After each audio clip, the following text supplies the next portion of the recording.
Welcome to the last session on Module 4. In this session, we will be dealing with the different types of waste such as solid waste, e-waste and biomedical waste and how to manage waste. It's a common practice to dump waste openly in backyard gardens or in open spaces. And if the waste is improperly disposed, it can result in a number of problems. It will be a breeding ground for the microorganisms and it can lead to bad smell as well as contagious diseases. So unsatisfactory disposal methods, it can lead to environmental pollution. So waste management, it refers to collection, transport, processing or disposal, managing and monitoring of waste materials. And waste, it can be in the form of solid, liquid or gas, and each have different methods of disposal and management. First, let us see solid waste. It refers to all non-liquid waste, and the major sources are residential areas and homes, hospitals and industries, construction areas, markets and warehouses, slaughter areas and manufacturing plants. Now, characteristics of waste. It is very important to know the characteristics so as to select suitable disposal techniques. First, let us see the physical characteristics. Physical characteristics include density of the waste, then moisture content in wet waste. If the moisture content, if it is high, then the cost of transportation will be high as well as the fuel consumption, it will be more, because if the waste has to be burnt, then the amount of heat absorbed for the evaporation of water in the waste, it will be more. That means fuel consumption will be more. So moisture content of the wet waste, it has to be noted. Then size distribution of materials for separation. Size is important. Then coming to chemical characteristics, proteins and carbohydrate content if it is a food waste. Then synthetic organic materials such as plastic, non-combustible materials which include glass, metals, ceramics, etc. and heating value or the calorific value of the waste. So we should know the physical as well as chemical characteristics of the waste so as to opt or select a suitable method for waste disposal. Now let us see disposal. First is scientific landfill. Ordinary landfill, what we do, it is one of the oldest solid waste disposal technique, that is ordinary landfill. That is, garbage will be commonly, it will be dumped into a designated area, usually lands in remote areas. But the challenges associated with ordinary landfills are the solid waste, it will seep into the underlying soil and water and thereby contaminate both soil as well as water. Then methane emission from the waste, it can lead to uncontrollable fire. So these are the challenges associated with ordinary landfills. So to overcome these challenges, we opt for scientific landfill. In scientific landfill, the risk of waste seeping underground is eliminated because the base layer is constructed with 90 meters of clay. This picture, it shows a scientific landfill. Here, the base, it is constructed with 90 meters of clay, and on top of base layer, a drainage layer made of soil measuring 15 meters in length will be present, and a vegetative layer above that of 45 centimeters to minimize soil erosion. And the methane gas generated, it will be slow than in ordinary landfills, and methane gas generated, it can be collected by using vertical wells that are installed in scientific landfills, and the gas that it can be used for electricity and heat generation purposes. Now composting. Due to lack of adequate space for scientific landfill, biodegradable waste materials, they are broken down by bacterial action resulting in the formation of compost. And compost itself, two types of compost are present, home composting and commercial level vermicomposting. In home composting, proper mixture of water, oxygen, carbon and nitrogen, and by taking these along with water, the microorganisms in the waste, they're able to break down organic matter to produce compost. Whereas in commercial level vermicomposting, several species of worms such as red wigglers, white worms and earthworms are used. And it is the most efficient method for heterogeneous mixture of waste including fast decomposing vegetable or food waste. Now third one is recycling. Some waste like plastic bags, containers and glass, they can be recycled.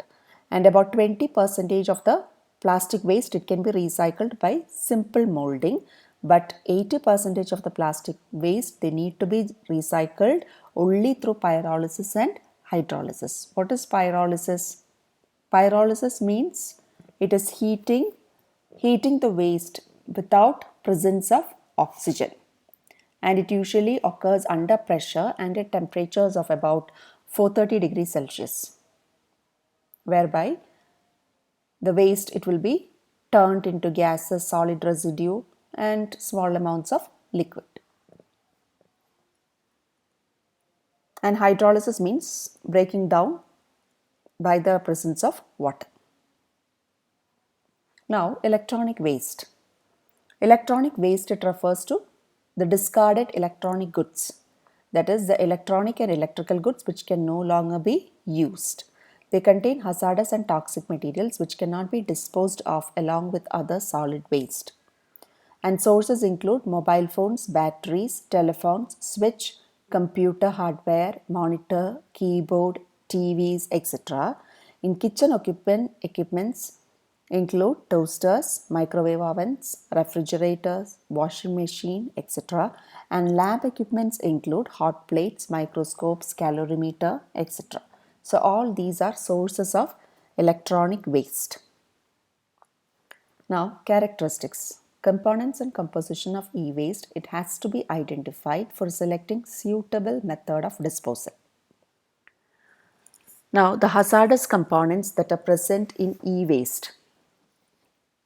Flame retardants, which are widely used in plastics to prevent or delay fire in electronic equipments, they have to be treated separately.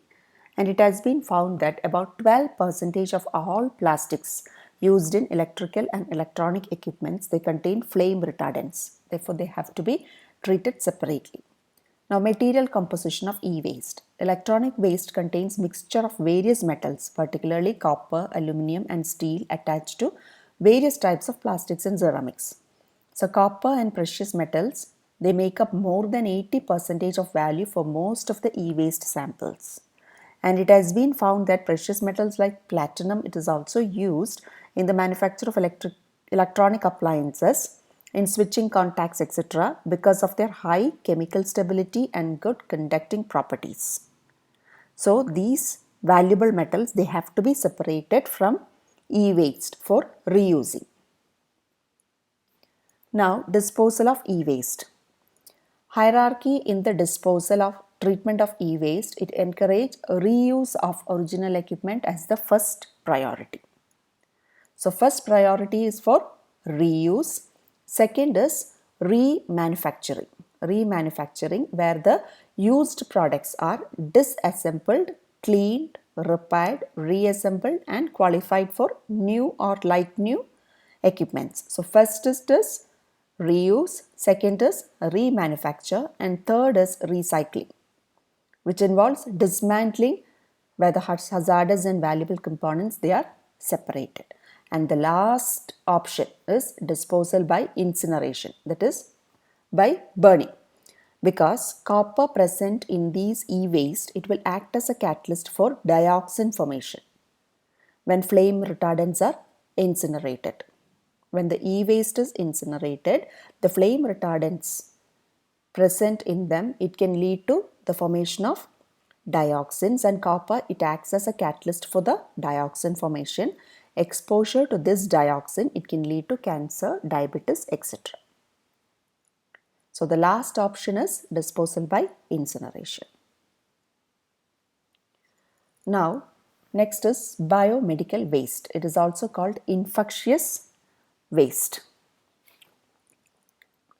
or medical waste, and it is defined as the solid waste generated during diagnosis, testing, treatment, and research of biological products for humans or animals. And the major sources include hospitals, clinics and labs, research centers, blood banks, animal research, and veterinary institutions. Now, characteristics. It is important to identify the characteristics of biomedical waste to opt suitable disposal methods. Biomedical waste, abbreviated as BMW, it will be contaminated with pathogenic microbes, radioactive substances, and heavy metals. So, pathogens present in the waste, it can leach out and contaminate the ground and surface water. Heavy metals present in biomedical waste can also cause water pollution. So, characteristics of biomedical waste suitable for incineration are calorific value of the waste, it should be more than 8,370 kilojoule per kilogram. Percentage of combustible matter, it should be above 60%, and the moisture content should be below 30%. So, these are the conditions that the biomedical waste should have so that it is suitable for incineration. Now, next is disposal. This shows this flow diagram. It shows the steps involved in disposal of biomedical waste. First, it is generation. Once the biomedical waste has been generated, it is segregated. Segregated means it is packed in different color code polybags as shown in the figure. Biomedical waste means it include gloves, syringes, then bottles, needles, cut glasses, all these will be present. So, all these they have to be separated into different color coded polybags. So, for example, syringes, gloves, plastic waste, etc., it has to be put into the red colored bag. Then needles, cut glasses, etc., it has to be put into separate color code bags. Paper, tissues, water bottles, etc., it has to be put into this green colored poly bag. Thus, this step, segregation, it involves the separation of waste into different color code poly bags. Now, these waste, it will be stored at a common storage point, and from there it will be transported to whether it has to be incinerated or whether it has to be autoclaved. Incineration means burning into ashes, whereas autoclaving means closed chambers will be used for sterilizing medical equipments by applying heat and sometimes steam for a specific period of time, and they can be reused. And then those which has to be disposed, it is taken to the disposal area, that is for if it is for landfill means it is taken to the landfilling area, and those which has to be recycled, it is taken for recycling. So this shows the flow diagram for disposal of biomedical waste. So that's it. We come to an end of this module. Thank you.